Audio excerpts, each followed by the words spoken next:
నీ చెంతకు చేరుతున్నది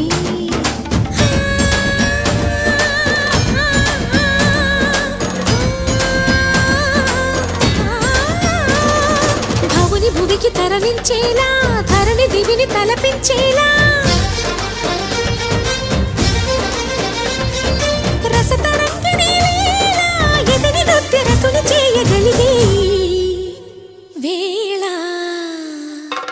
భరత వేదముగా నిరత నాట్యముగా కదిలిన పదమిది ఈశా